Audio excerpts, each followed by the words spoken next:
For countless families in the Houston area, family budgets are being strained. Now companies like McDonald's and even Amazon Fresh are lowering prices. Today, Amazon announced hundreds of products will be $5 or less. To talk to us about that is Ted Rossman, a senior industry analyst with Bankrate. Ted, great to see you as always. Let's jump right in here. How can you tell if budget groceries really stretch your paycheck? It's a major concern for a lot of people, and one of the frustrations is that people already feel like they've traded down. They're going to cheaper stores, they're buying cheaper brands.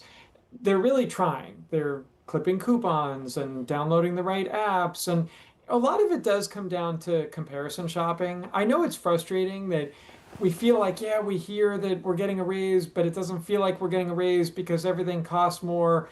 More people with six-figure incomes are trading down to stores like Walmart for their groceries. Discounters like Aldi are doing well.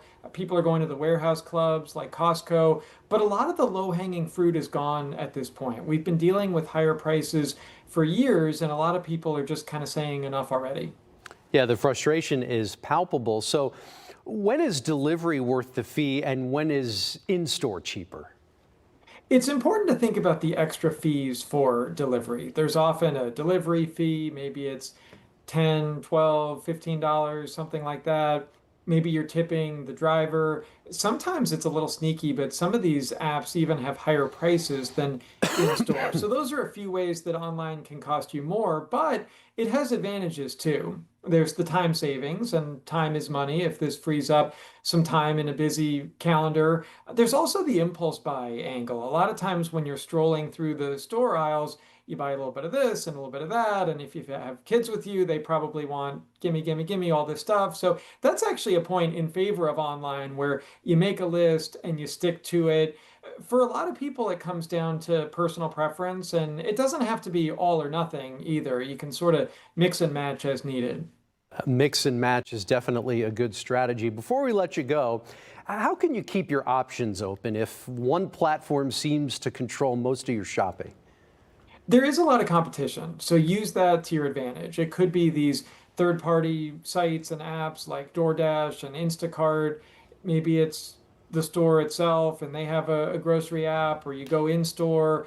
We have bigger national options like Amazon has groceries, Walmart's a huge grocery chain, Target. I mean, there's a lot of options out there. Sometimes it's hard to know if you're getting the best deal.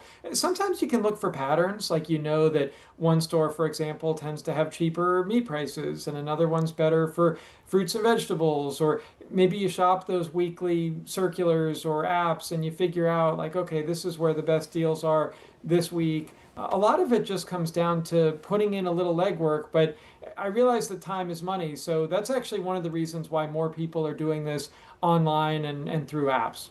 Yeah, you really got to dig in and do the research. Ted Rossman, senior industry analyst with Bankrate. Appreciate your time this afternoon. Of course, thank you.